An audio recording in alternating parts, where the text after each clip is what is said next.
Alright, Shalom. I want to start off by giving all praise, honor, and glory due to Yahweh, Ba'ashem, Yahweh Shai, Ba'ashem, Rakakwadash. I'd like to give double honors unto the apostles and the elders of Great Millstone, who I learned this truth from, and I'd like to say peace and salutations unto the hopefully elect. And today I just want to go into this article, that I came across. Lord willing, this lesson is edifying and straight to the point. And this is from the New York Times, and it says, GOP lawmakers override Kentucky governor's veto on anti-trans law. So I'm just going to read a little bit of this and bring out a couple of scriptures. It says, the Kentucky measure bans access to gender transition care for young people, and West Virginia's governor signed a similar bill on Wednesday. Passage bans also appears imminent in Idaho and Missouri. And it says the Republican-dominated Kentucky legislature voted overwhelmingly on Wednesday to override the governor's veto on a bill that would create a host of new regulations and restrictions on transformer youth, including banning access to what doctors call gender-affirming health care. The bill, described by alphabet rights groups as among the most extreme in the nation, was vetoed on Friday by Governor Andy Beshear, a Democrat, but it was overridden in both the State House and Senate, where Republicans hold supermajorities. The law, which began as a fairly narrow bill but steadily grew into a much larger package of restrictions, specifically bans surgeries, puberty blockers, and hormone therapy for children under 18. It also forbids school districts from requiring or recommending that the students be referred to by pronouns that do not conform to a student's biological sex as indicated on the student's original birth certificate, unedited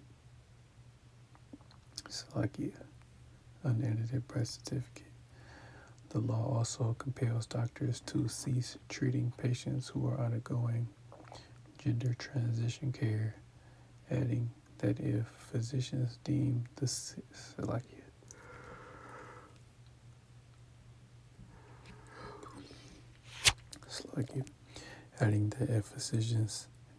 that ceasing treatment is likely to harm the minor, they may set a time frame to systematically phase out treatment.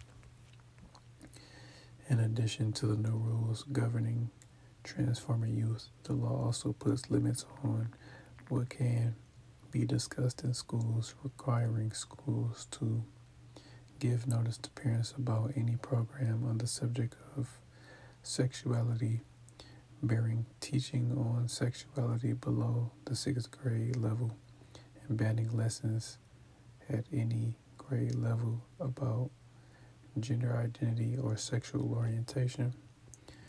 The law is part of a wave of legislation filed in recent years by Republican state lawmakers to restrict and regulate the lives of transformer youth. At least 10 states have passed similar bills. At least 10 states have passed similar bans on transition care, including Arizona, Florida, Georgia, Iowa, Tennessee, and Utah. On Wednesday, the governor of West Virginia signed a bill into law that will also ban transition care for minors unless the child has been diagnosed as suffering from severe gender dysphoria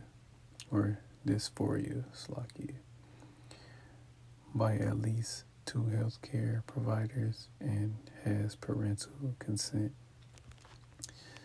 In 2 more states, Idaho and Missouri, the passage of bans appears imminent, according to Aaron Reed, a legislative analyst who is opposed to bills limiting access to transformer healthcare. We're going to have to survey the damage after the legislative session concludes, Ms. Reed said, but I do think that most of these bills are going to be overturned in court.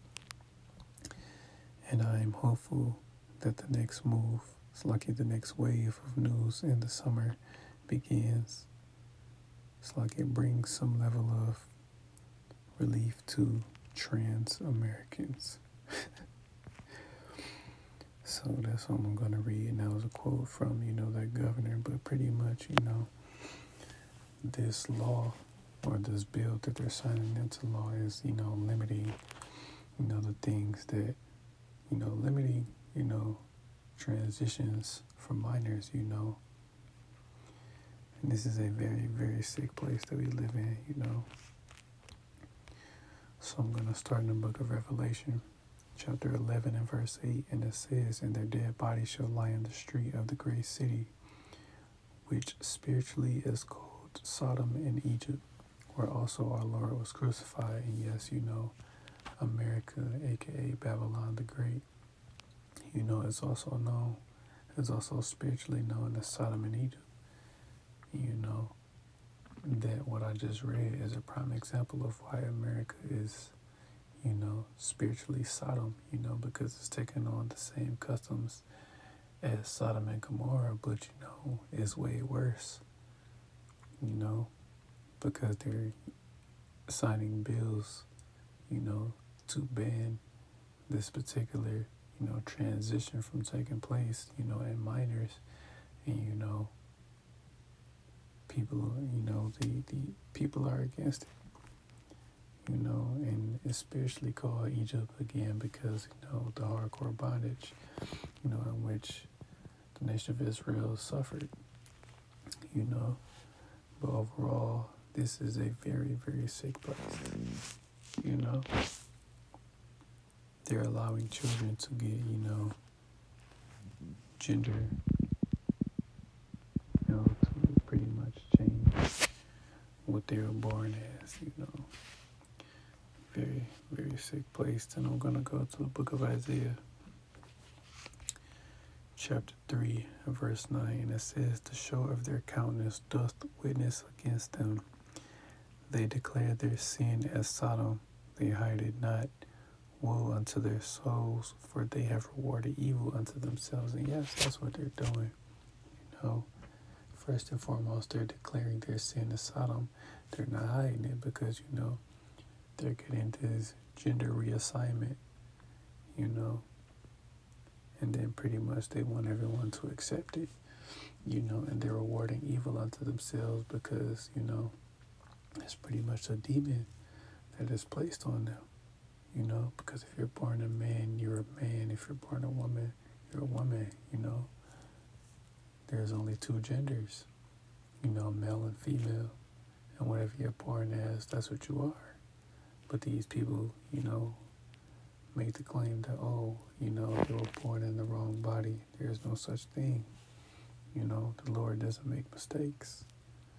That's just a demon that's plaguing these people, to get these things done.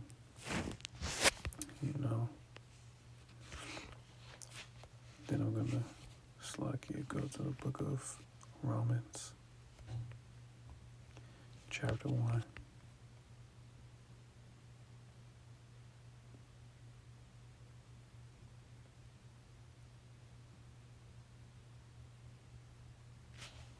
I'm going to start at verse 26.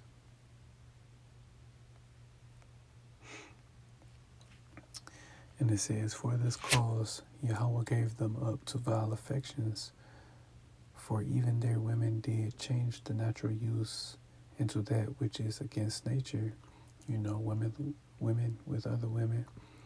And likewise also the men, leaving the natural use of the woman, burned in their lust one toward another, men with men, working that which is unseemly, and receiving in themselves the recompense of their errors.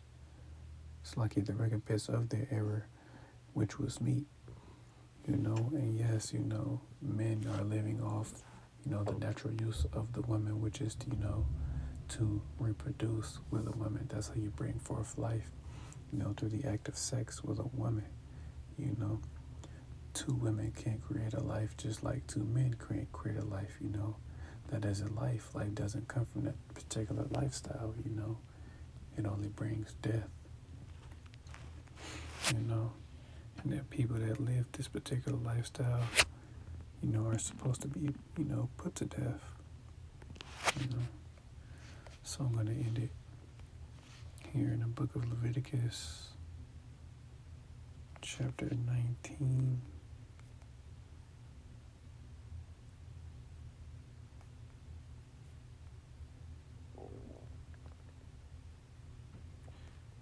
No, it's like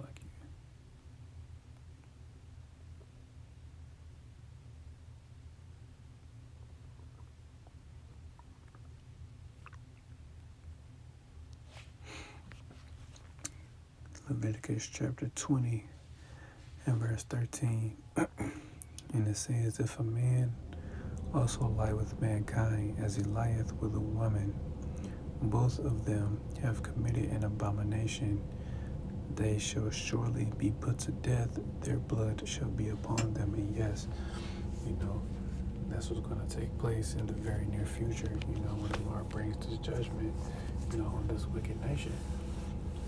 Because, it's an abomination for people to live, this alternative lifestyle and to, pretty much get their sex changed, from one gender to another. That's a very, very wicked act. And it's abominable in the sight of the Lord, So, Lord willing, this lesson was edifying. I want to give all praise, honor, and glory due to Yahweh, Bahashem, Yahushai, Bahashem, Makakodash. I'd like to give double honors unto the apostles and the elders of Great Millstone, who I learned this truth from. And I'd like to say peace and salutations unto the hopefully elect. Till the next time I see you, Shalom.